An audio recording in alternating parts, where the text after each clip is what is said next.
Good afternoon, everyone. My name is April Seymore. I'm the Executive Officer of the Port Phillip EcoCentre, and I'm delighted to welcome you all to the opening event of our Culture and Nature Festival 2021.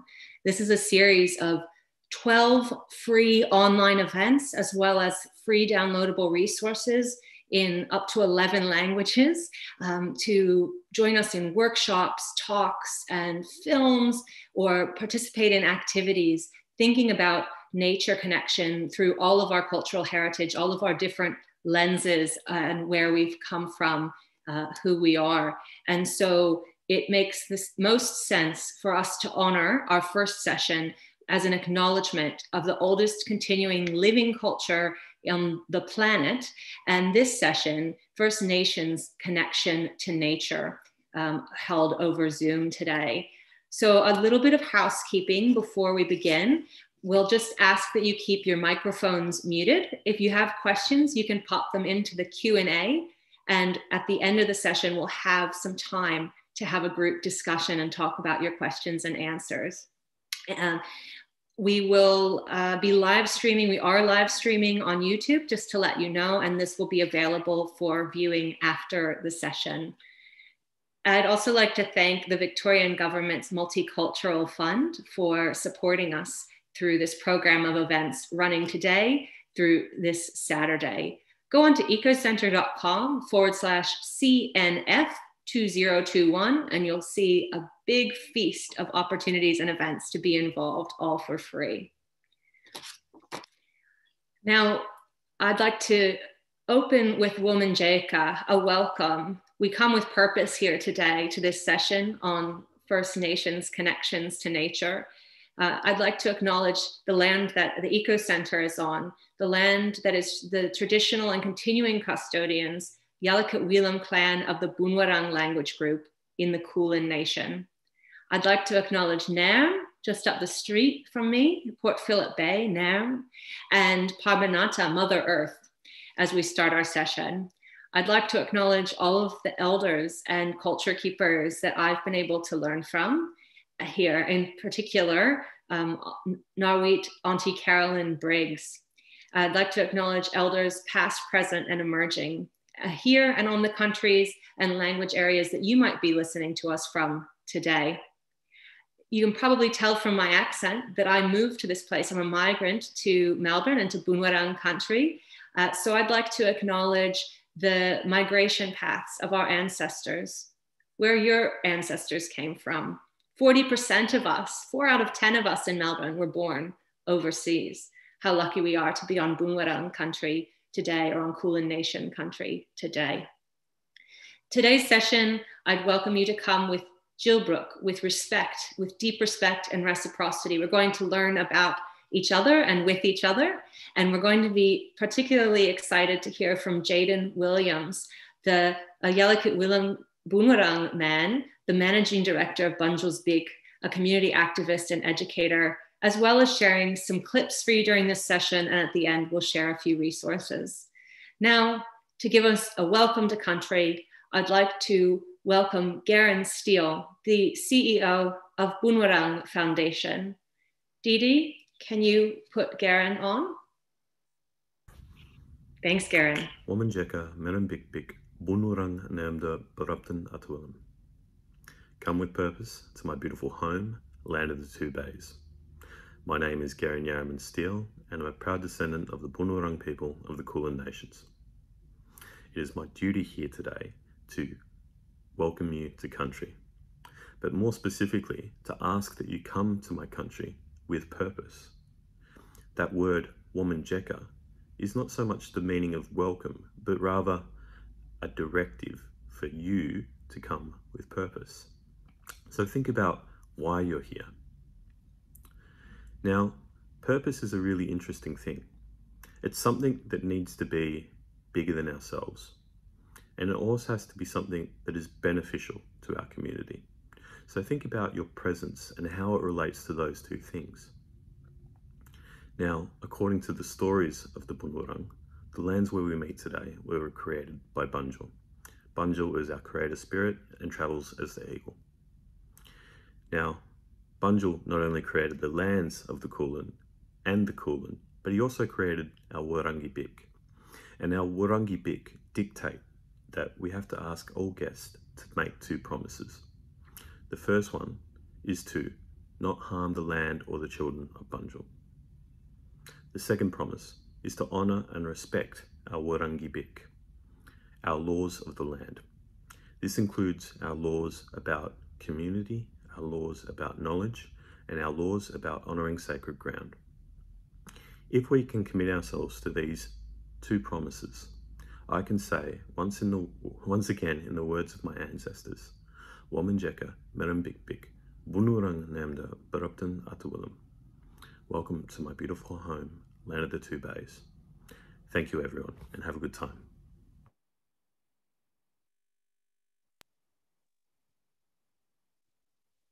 Thank you, Garen. Thank you for that wonderful welcome. With that welcome from Garen, I'd like to also introduce Jaeden Williams, a fellow Boonwurrung man. Jaeden, can we turn on your camera and tell us a little bit about yourself and your history? Hi. Hello, everyone. My name's Jaeden Williams. I'm a Yalukit Willa man of the Bunwurrung language group. And so I'm the eldest grandson and eldest grandchild child of Nawit Carolyn Briggs. So my grandmother, my cooker.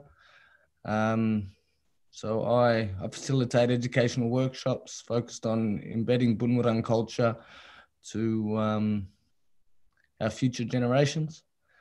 Across Bunwurrung country, which travels from Werribee River, inland Melbourne, along the Mornington Peninsula, all the way to Wilson's Promontory.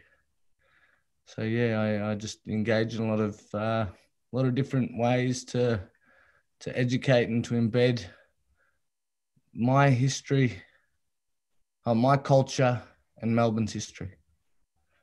Yeah.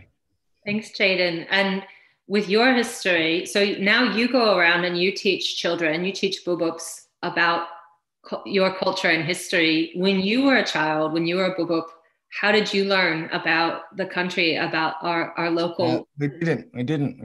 I just used to have arguments with our teacher about the fact that James Cook did not discover Australia. I remember when I was in about grade 3, grade 4, we had a English teacher or a history teacher she was from England, and we just have real big arguments. And where I went to the biggest Indigenous school in Melbourne, so Thornbury Primary School. So it was about 120. There's more Indigenous kids than there were the others, non-Indigenous kids, and it was still prevalent that the history wasn't there, or the truth wasn't taught, and that was in 2000, 2001, 2002, so not too long ago. It's a pretty recent thing to have all of this knowledge. The knowledge is 40, 60, 80,000 years old. So how, if you had been a bubup, if you'd been a kid growing up before colonization, how would you have learned about your culture? Through the community, through my uncles, mother, through experience. Like he was talking about the laws of the land and stuff, I guess through my uncle's talk. So Garen is my uncle. So talking about the laws of the land. So I'd gain them through experience, maybe initiation. So like when I stepping into manhood or womanhood and going through the teaching the laws of the land, and I guess gaining through the predecessors, like our elders, and things around, sitting around fires, just observing and things like that, and just being in touch with the country and the land. Yes, so it's an interesting conversation, right? Because both of us are sitting inside. Everyone who's watching will probably be sitting inside. And today we want to think about connections to nature. And firstly, it's weird because we're inside talking about outside. I want to acknowledge that. but also nature, we use that word to describe something that's not humans and not human built, but we're not necessarily different things. Humans and nature are really the same. So what do you think about the connection between humans and the land, the sea, the sky, other things that we might call nature in modern times? What is the connection? So I learned this real cool word recently, or learned the meaning of it, like symbiotic relationship. So this relationship that is intertwined, like we are like equal and like a mirror of one another. So yeah, so we're all part, like it's just a big circle, and we're all just a bit part of this circle that creates life, and like this massive entanglement that makes the universe. So when you go out into the universe, when you go outside of your home or outside of the EcoCentre, what do you see or hear? What are your experiences outside that make it really special to Boonwurrung country?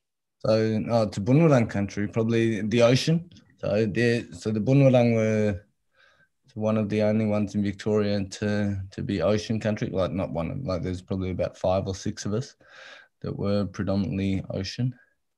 So the ocean, the winds, the cold winds and things like that. Predominantly Boonwurrung. So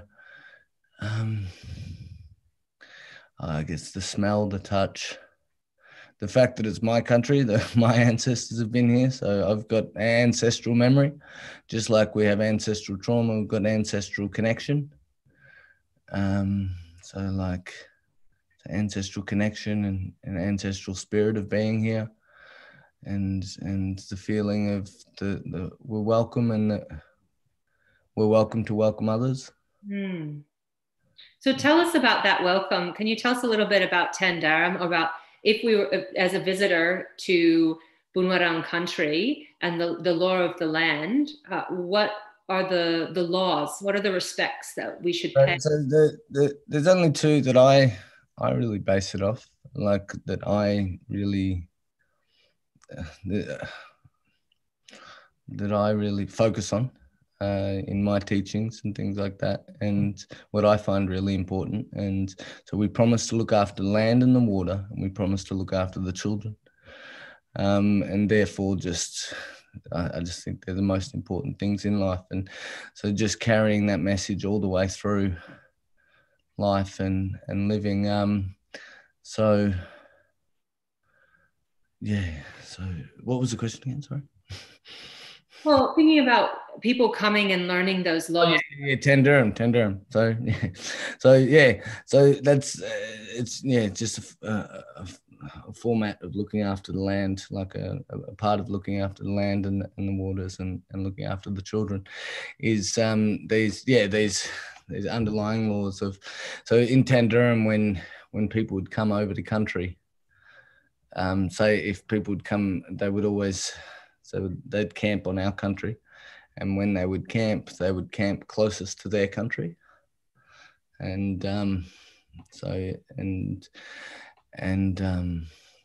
they'd camp closest to their country. So I think one of the biggest last ones we see was the Boonwurrung camped in the Boonwurrung camped at the Botanical Gardens, Woiwurrung camped at MCG, the Tangwurrung camped in Clifton Hill, and the Warrawurrung, I haven't fully finished the research, but I think it's at Flagstaff. And that just shows the basis of the country and the respect of country and the respect of everybody staying on country. So, and Melbourne really is, we're very lucky. It's an ancient meeting place, an ancient meeting place. Yeah, so that evidence there just shows that that's all Boonwurrung country. So when we were camping, we were all camping on Boonwurrung country. So whilst we were camping in Ellicott-Willam, they were all camping on the edge, on the left side of the Mary Creek. If you go on the right side, it's Woiwurrung. On the left side, it's Boonwurrung. And but yeah, Tendaram was a meeting place to share spirits and knowledge, and it wasn't a competition. It was a it was a way to share stories, to share knowledge, to have like weddings and ceremonies and everything in between. Yeah. And there was a bit of sport as well, I believe. Yeah. So there's different sports in different places. So yeah, like Mangrook and things like that. I haven't really read anything on sport here. Maybe the axes and things like that, like throwing axes and throwing spears up really, really high and things like that. Axe throwing. Wow, I didn't. Axe throwing, and that was like really early on. That was when the English were here, and they chucked a massive fete, and they had all different things. And in that time, someone spread a rumor that the English organised this fete to poison everyone, and they were just being friendly. And so everyone was really reluctant to eat at this massive feast. I think everything died down, and they eventually ate. And it was so funny. Not funny, but just the irony of the power of like conversation, the power of putting a thought in someone's head. Even back then, even 200 years ago, somebody just sitting going, let's. So, yeah. That's right. It's very, very relevant to the echoes of the pandemic and the times that we're going through now, isn't it? Oh yeah, just a bunch of the power of a group of people, and and it's really hard to see which ones. And this is and so with truths and even the fact of being able to spread a story or an idea through people very quickly, story is really quite important to Boonwurrung and the Kulin Nation, isn't it? Yeah, and I guess the stories in history were very important, and I guess that's why they suppressed them so much. That's why we don't have as many as we had left, and that's why it's all in a big disarray. Even when we have truth there, they still keep us all distance, so then we can still bicker amongst each other. So we don't know the truth, and we don't get to a final outcome. So we can sit there, which is really sad because we're still being colonized constantly and oppressed and all the rest. Yeah. And what do you think is an important thing that that we can do to dismantle that, Jaeden? The truth will always come out. I guess the truth will always come out. I guess it's just up to those truth holders to share that knowledge, in a proper format, to sit there and give access to the masses.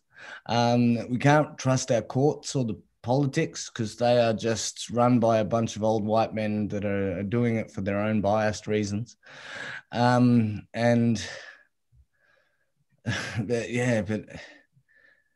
what can the public do? Again, because the public gets lost in miscommunication and misnumbers and things like a big argument, or not even an argument, a miscommunication is the word Naarm being Melbourne. So that's just not right. It's not right. That was a miscommunication by a guy. Oh my God. I wrote a report on this. I haven't finished it yet because you got to wait for the right time to post it and things like that. But it was this guy that had a conversation with somebody in Melbourne City about naming places and things, and it's very easy to see how he could miscommunicate it. And the guy, so he wrote this book, James.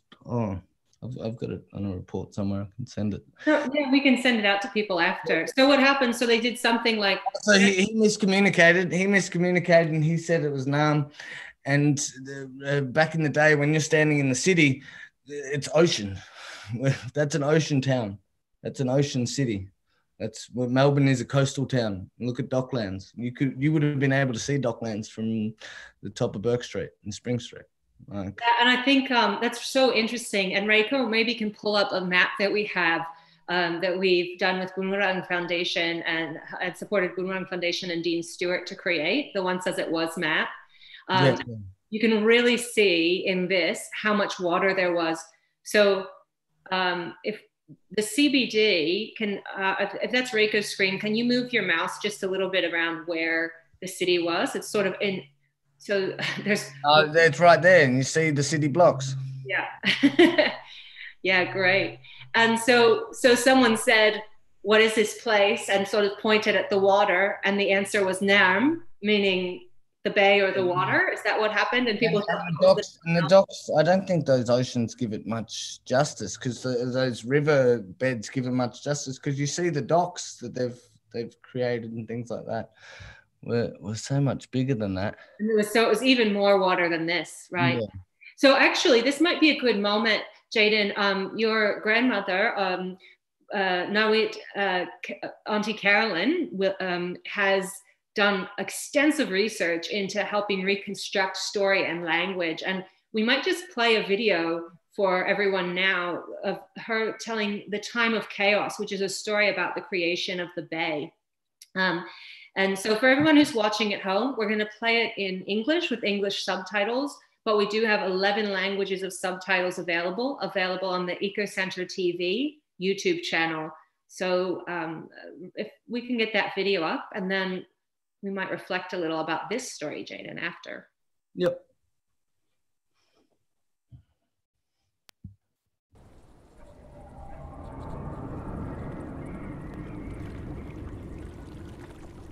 Womanjika, Biik Biik Bunurong, Nemde Baruptan Atawilum.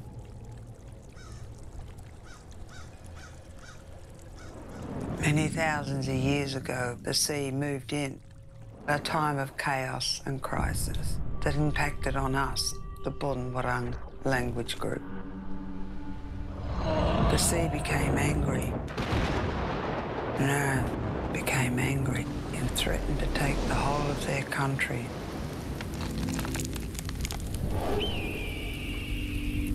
The people, frightened, sought the advice of their old wise men and women.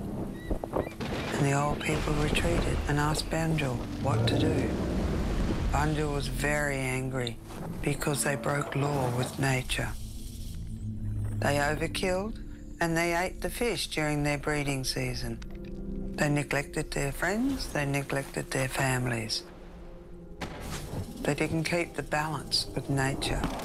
Bunjil then instructed them back with the law not to harm the land or the children. And then he went out and pointed his spear to the waters to stop rising.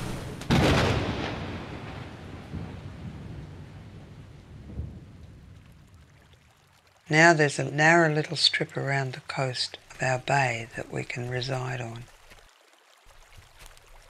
When we think about what Bunjil's law was, not to harm the land or the children, that's our littlest creatures. They all have a right to live, but we've got to make sure we protect them.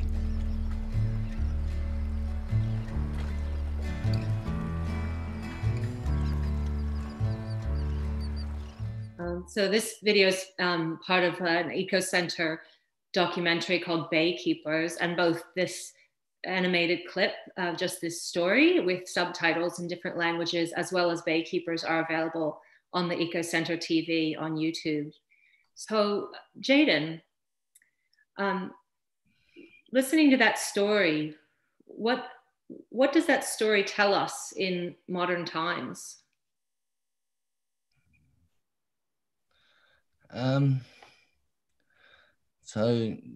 Just to follow ancient laws. So ancient laws, just the laws of the land and the water and the children, and how important it is. And those stories, that's a 10,000-year-old story, just there. Stories that are longer than most stories that have been told all across the world, and people seem to write them off just because of less of a following or less of a power, and there's probably less. There's no they're not less of a story. They're just as powerful, if not more powerful. And things, these songlines, those creation stories of how the land was created and things like that. And it teaches us big lessons about climate change and looking after the world and everything relevant to today. And it talks about our home and the repercussions of our home when we don't look after the laws. The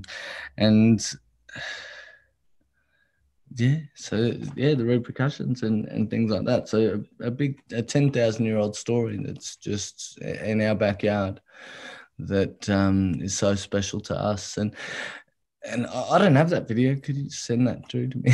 I've never seen that. I teach that all the time, that story. So I do like interactive stories. So I teach it, I act it out and things like that.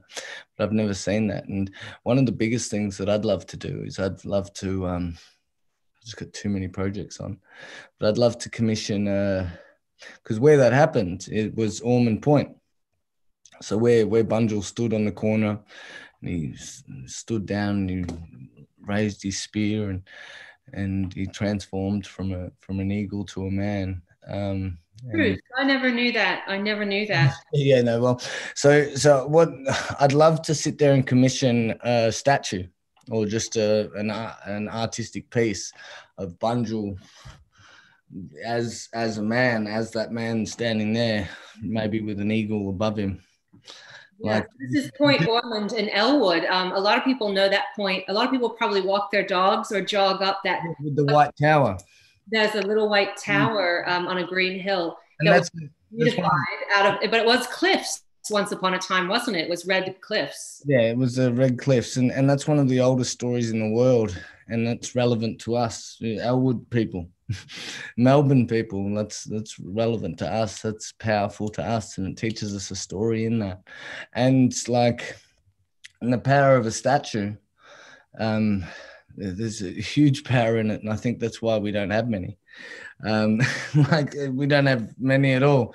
I go everywhere, you see random statues everywhere. I said, man, there's a million stories, or heaps and heaps of stories, about 25, 30 stories, really powerful pieces, songline stories. And I know of one or two statues along here, and that one probably Tucker Box gets a statue, and so Bunjil the moment it's some dog down there at some dog at where is it, in South I don't know, in Port Melbourne, some dog and all this stuff gets this statue and all this at this park.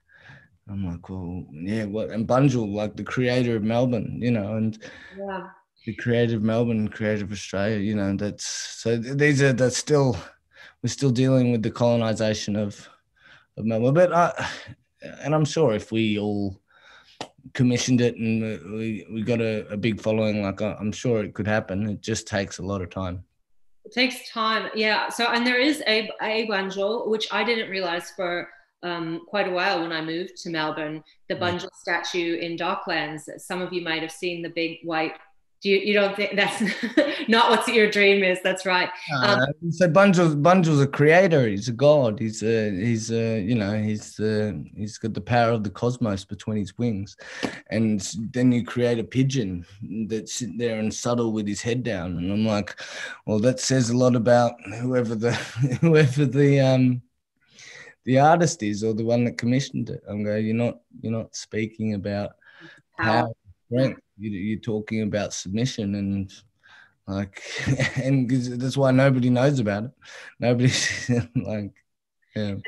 And so, yeah. And statues are one way of telling story, and for thousands of generations, the story has been the way of telling story, or seeing it in the stars, or in the landscape, or movement and dance. Is that right? Yeah. So movement, dance, stars.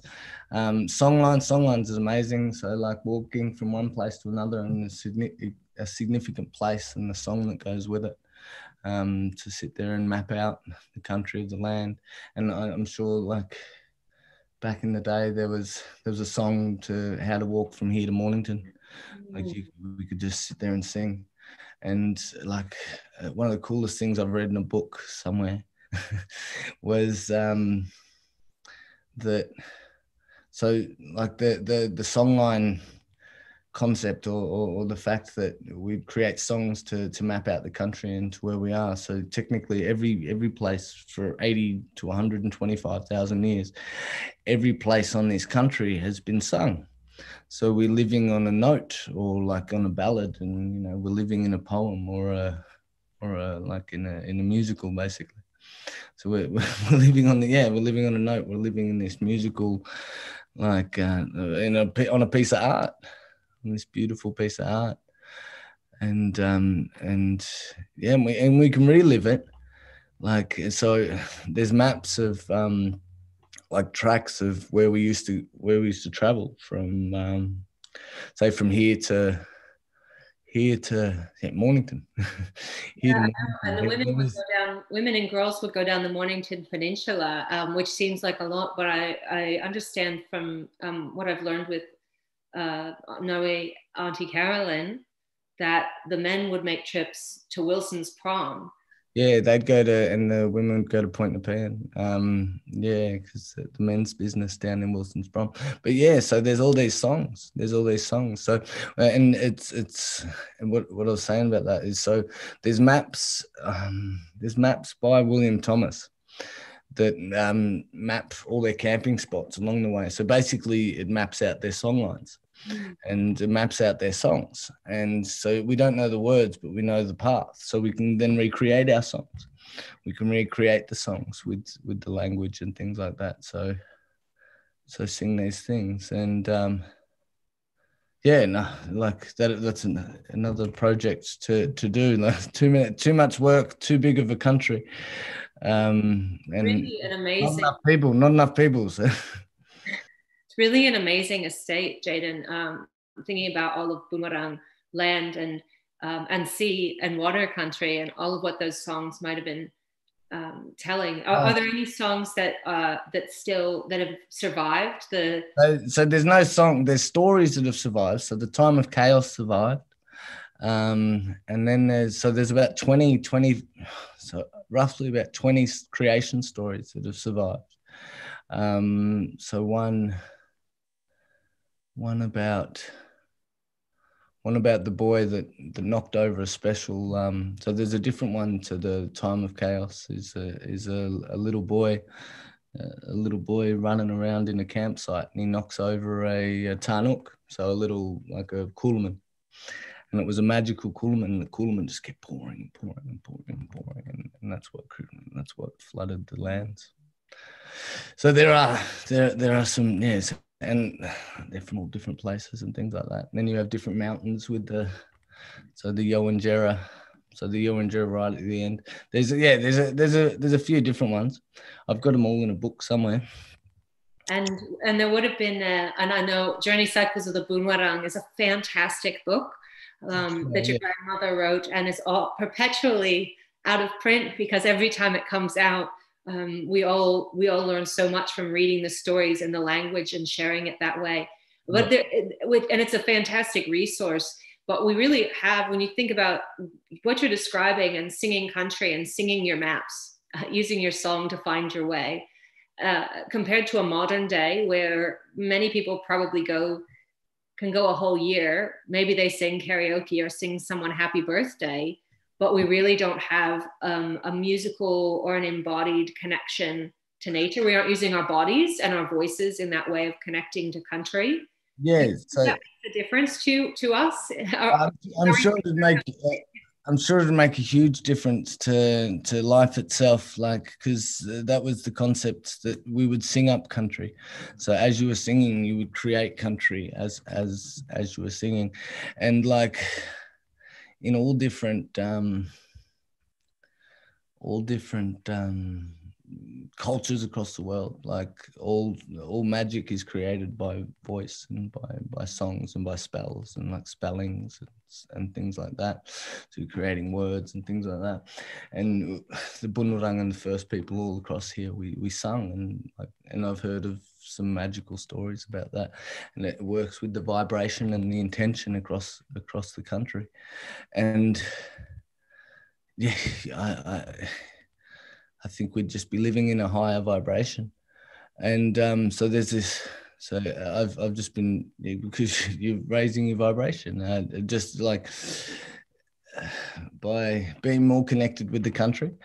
And so there is this really cool snippet that I'd love to pull up, and I'm really confused why not enough people have done this. 1 second. Yeah, I think certainly as you pull that up, when I sing in a choir, or when you sing with other voices, or even if you just meditate and pay attention to the sounds of bird song or the leaves or the water, it does change your heart rate. It does change how and the vibration that you're giving out to the world. So there's this thing, it's called a vibrational scale. And if you look at it, the highest vibration attracts the most love. So when you're in love and hope and like happiness and all this stuff, you give a bigger energy field. And when you're in fear and sadness and anger and jealousy and all this stuff, your energy field goes much lower. That's why you can feel energy and all this stuff. And like it's a big concept. And so people have talked about the indigenous people, the first people of Australia, having some of the highest vibration in the world. And I've got this one snippet out of James Cook, and it's a very weird person to have this say it, but it just shows the power of this concept. So I'm just going to read this. From what I have said of the natives of New Holland, they may appear to some to be the most wretched people upon earth, but in reality, they are far more happier than we Europeans, being wholly unacquainted not only with the superfluous, but the necessary conveniences so much sought after in Europe. They are happy in not knowing the use of them. They live in tranquility, which is not disturbed by the inequality of condition. The earth and the sea, of their own accord, furnishes them with all the things necessary for life. They covet not magnificent houses, household stuff. They live in a warm and fine climate and enjoy a very wholesome air, so that they have very little need of clothing. And this seemed to be fully sensible of, for many to whom we may gave clothes to, left it carelessly upon the sea beach and in the woods as a thing they had no matter of use for. In short, they seemed to set no value upon anything we gave them, nor would they ever part with anything of their own for any one article we could offer them. This, in my opinion, argues that they think themselves provided with all the necessaries of life, and that they have no superfluities, so desires. So they have no desires, and that's very powerful from the person who came and invaded this country to sit there and tell the world that we seem like the happiest people he's ever met. And it has, it's so interesting. We hear a lot about wants and needs, and we talk a lot about wants and needs with the students, the books that we work with at the EcoCentre, and distinguishing the two. So what do we need to be well? And that might be water and food, maybe shelter, love, which is something that's feeding us at more of that vibrational or physical level than a nutritional level, let's say. And so what James Cook, who I never would have imagined we'd be quoting in this session, was observing was we tried to tempt people with material objects and they didn't take what they didn't need. So that's so interesting with the time of chaos story, where the law came around. They took more than they needed, and then they felt the backlash. That's right. You suffer from the more you desire, the more depressed you are, the sadder you are, the more you'll never be happy. Is the more you desire, and it's a really bad. It's a really tricky world that we live in at the moment, because it's all we're presented with is desires. Oh, that's the majority of what we're presented with is desires. That's right, and advertisements for things to buy. For everything. So it's a competition and it's not connection. Competition, not connection. So that's really important thing. And I think connection, at the EcoCentre, we talk about the first thing that we do with people. We want to connect together, act together, and then transform, make transformations together, achieve transformations. And the first is about connecting people to each other and to place. So the outdoors. I think for all of us who had to spend 23 hours a day indoors last year for safety, health and safety reasons, we could feel the difference of actually going outside into an unbuilt environment, being under a tree, hearing a bird, feeling the sunshine, and how that impacts our health, and is something that we actually needed more than we thought, more than anything that we might have bought on Amazon to get delivered to our house during lockdown, was really a connection to the natural world, to the non-human world. And I wanted to say, when we talk about when Nari Auntie Carolyn talked about protecting the children of Bunjil, it really is more, it's kids, of course, and humans, but a little bit more than human, right, as well. Animals and other living things. Yep. And so I thought we might play the first bit of a brand new clip about eels. Eels were something that were quite important, because as a coastal people, as you said, the Boonwurrung would have been interacting with this special species. So Reiko, if we could get up, this is a new clip produced by First Friends of Dandenong Creek. And we're going to hear a little bit from a Wurundjeri elder, Uncle Dave London, in this clip. And then we might talk a little bit about eels and other non-human living things on Boonwurrung country, and how you connect to those Jaeden. So we'll just bring up the first half of this video, which is available. The full thing is on YouTube. We'll watch about 4 minutes.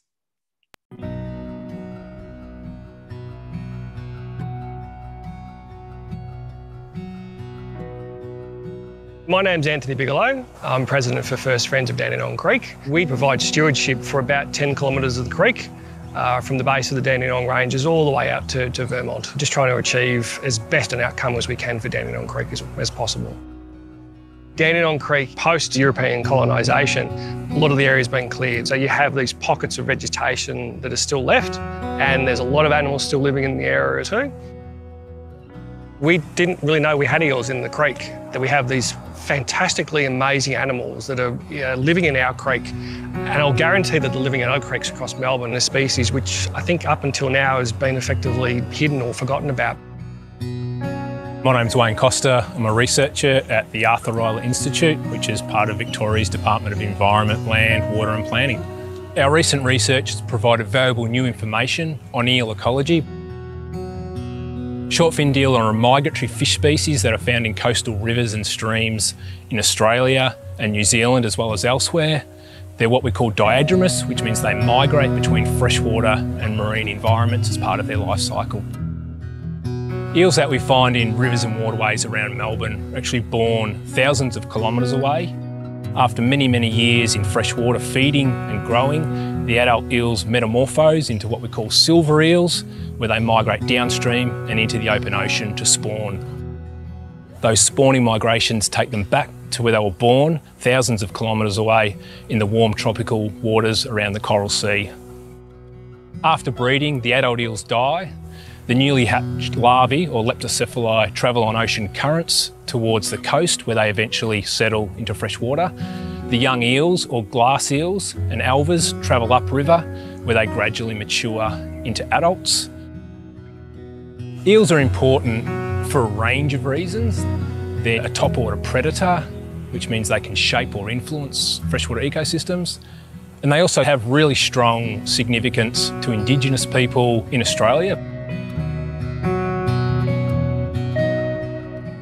I'm sitting here at the moment on my father's country, here on our beautiful Yarra River. And behind us you can see some very, very still water. It's actually quite shallow. And then over to the right of us, and what you can hear in the background is the rapids. So over the thousands and thousands of years, my ancestors have gone, they've used it for fishing. And basically what they established was that this shallow pool here is a place where eels gather. What we would do starting from January is coming here, getting everybody in the water and putting all those rocks back up again. Because it's only used once a year for a week, maybe 2 weeks, because we've got to let a certain amount through that can still go out and breed, and it's all about the sustainability. You can't just capture everything. Once the rock wall's built up, it's gathering dirt and river mud, pack it behind the wall, so you've got an actual dam wall. When it comes time, and we know that there's enough eels in there, the women would make these nets. And they would be secured there with sticks and rocks and built up around it, and the trap would hold maybe 12 to 15 eels. They'd pull the trap out, that'd be quickly brought up to the bank and a new one put in. So the men would be in the pool behind with our spears, just walking through the water, poking, stirring them all up and actually forcing them to move. We haven't done that in my lifetime. It hasn't been done, as far as we know, since probably the 1850s. But over the thousands of years that we've been here, it shows a connection to the eel, which is sort of symbolic of Wurundjeri country.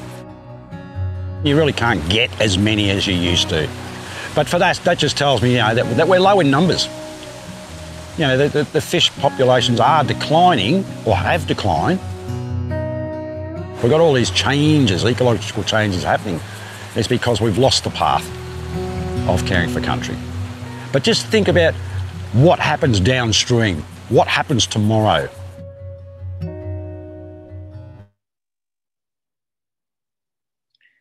Wow. So, and of course, I think Uncle Dave meant what happens downstream in time, but that creek, like so many waterways of Melbourne, all eventually come out in Boonwurrung country on Nairn, onto Port Phillip Bay.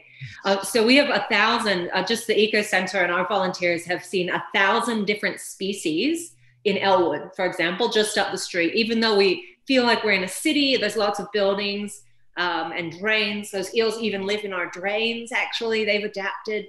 So Jaeden, what are some things we can do to connect with, to listen to and protect the animals that live on Boonwurrung country?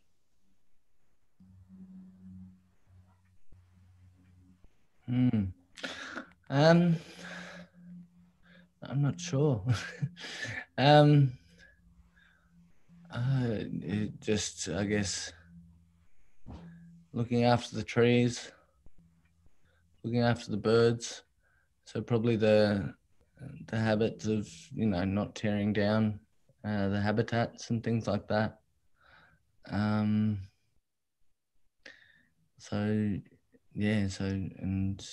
just having good relationships with nature and things like that. So, only taking what you need, basically. Only taking what you need. It's all there in the time of chaos, isn't it? And in Bunjil. Only taking what you need and having a relationship with the trees, especially. Just if you want to take a leaf, take a leaf. But to explain why you're taking a leaf, and that's about it. Just only take what you need. Yeah, it's a very good rule, very good law to live by. Relationship, have a reciprocal relationship with your surroundings. I guess. So that's the idea of if we care for nature, nature cares for us. In fact, we depend on each other, as you said. Yeah. So it'd just be no littering, no littering. Or no littering. If you see rubbish that isn't harmful, pick it up. Yeah. And just having a relationship with the plants and animals around you. The only reason I was questioning is because I don't see enough big animals around here. But it's all the little things that create the ecosystem. Yeah, that's right. Well, I think we have about 10 minutes left. So I might invite Reiko to turn on her camera. And we've had a few questions come in through Q&A. If anyone else who's watching through the webinar link, you can add your questions to the Q&A. If you're watching on YouTube, then we'll try to put up some resources afterwards to answer this. If you're in the Zoom, pop it in the Q&A. What have we heard from the audience today, Reiko? Yeah, we've had one beautiful comment from Carol living on Boonwurrung land.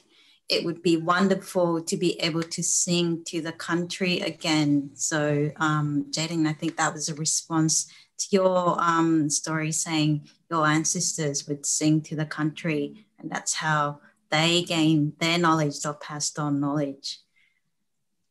I did hear some Boonwurrung songs the other day on Invasion Day when they did the service, the dawn service.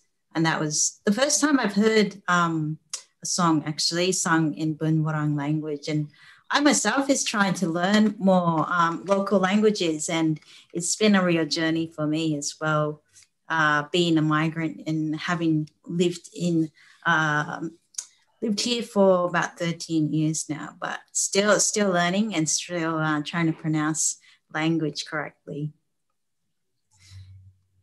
We also had another comment from Carol saying, early settlers' diaries, Georgina McGray, tell of stories shared by First Nation stockmen who said their ancestors used to hunt kangaroos across Nirm when it was a river flat. Jaeden, have you heard those stories before? That's how we got the time of chaos stories and things like that. I've heard, so it was a fellow Bullet or Benbow tell stories like that, and talk about the how the ocean used to be large flat plains where the Bunjil would hunt kangaroos and cultivate their yam daisies, so get their sweet potatoes, similar. And then the oceans came crashing down, taking over. So that's a story passed on for 8,000, 10,000. So 10,000, 25 years is one generation. So 10,000, 100, 400 generations, 4,000 generations, something like that. 400. And I know on that, Jaeden, I think you said something earlier that that sometimes the stories are set aside, and I know that more and more, and in First Nations, First Peoples around the world, there's stories as a way of knowing, and then science kind of catches up to it eventually. Yeah. But the knowledge has been there through story and song all along that was not recognized by modern dominant cultures. Right. Yeah. And so, and that happened with the time of chaos as well, where geologists a few years ago kind of came out and backed up the story of the volcanoes and things like that. The volcanoes or the earthquakes creating it still doesn't write off the use of, it doesn't write off it doesn't write off the fact that Bunjil and Bunjil's law was disobeyed and Bunjil came down. Like these stories, like the more we keep getting into different realms of reality, and it's a weird thing to talk about, but all these things can be literal as well. Not mythological, just literal. Just like everybody takes Jesus as literal, these things could have been very literal. And I've just been doing a lot of research on, or not a lot of research, just on typical theories about different states of reality and how they saw different things in altered states and seeing different things and those things in altered states. And that was a big thing for a lot of ancient civilizations, the altered states of reality and things like that. And just because you're in an altered state doesn't mean that other reality isn't real, if you kind of get what I mean.